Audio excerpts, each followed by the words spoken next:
There's a lot of different kinds of homeless out there, both good and the bad kind. You've got people who, like myself, who are just struggling and got themselves in a bad situation. That's more of a vagabond hobo. I'm trying to work my way out of this situation. You've got the home bums who choose to be homeless and don't want to change their situations. You've got your addicts, your junkies. You've got all sorts of them. You've even got some called the forest witch, like my friend Susan. But the new kind I learned about yesterday is called the credit homeless. Yesterday I visited my friend Susan. She's working right now at a really shitty motel. She's the cleaner and the caretaker of the place. She let me come to do my laundry and take a shower. When I was leaving, I saw another man packing himself up to get out of there. He checking out that day. He's got a very large backpack similar to mine, and he was walking my way, and we got to talking.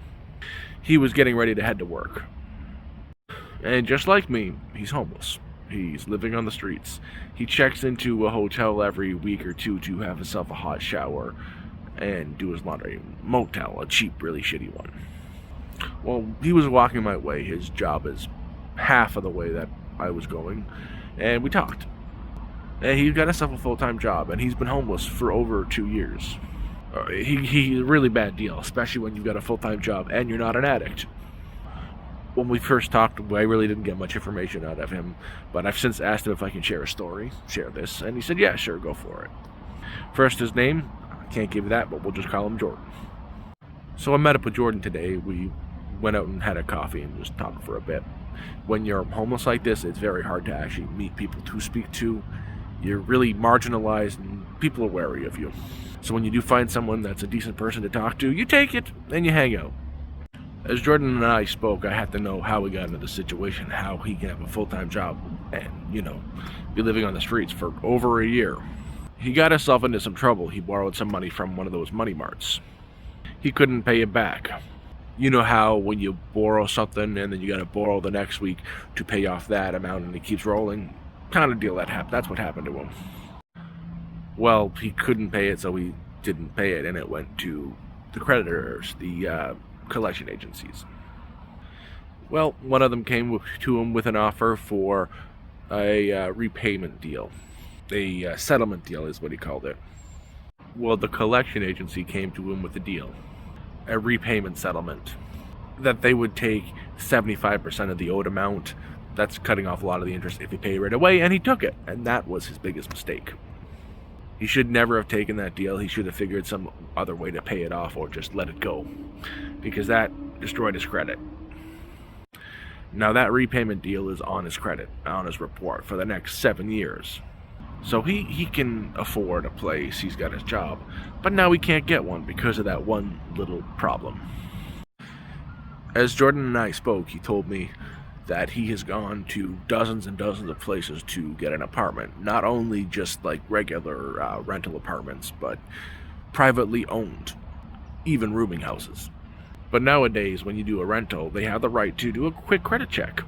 Which, yeah, I completely agree with. You gotta protect yourself, you gotta protect your business. And because of the way the Ontario market is for rentals, there's like 2% vacancy rate. It's scary. They can be very, very picky and choosy. So they see that, it's an automatic no. And it's not just an automatic no for the corporations, but for the people who own their houses who are just renting out their basement. Because now you can get a really quick credit report for $7 online. And who doesn't have access to the internet? Who doesn't have access to a computer? I've got one right in my hand right now and I'm homeless. I have access to the internet. Now imagine that. You've got a job, you're making ends meet, you've got really no debts anymore. And yet, you're homeless. You have to live on the streets. You have to go to a motel once every couple of weeks to have a hot shower and do your laundry. And the rest of the time, you're either camping in the forest or finding somewhere warm to stay. While you're not at work. All because of that one little deal you made for your credit. And now, no one will let you move in. No one will let you rent from them because of that one deal. And now you're homeless. Imagine that. Now you see how easy it is to become homeless. how it could happen to you.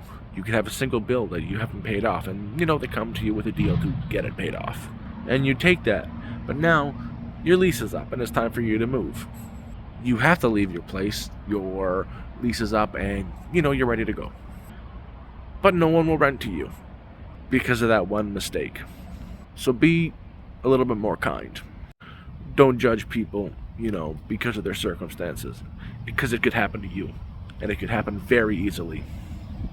I just want to say thank you for watching this video. I really appreciate the support and the love. This community, this channel has kept me going. It's kept me sane. It's been my place to vent. I appreciate every single person who watches my video, and especially who gives me a thumbs up. You guys take care, and see you in the next one.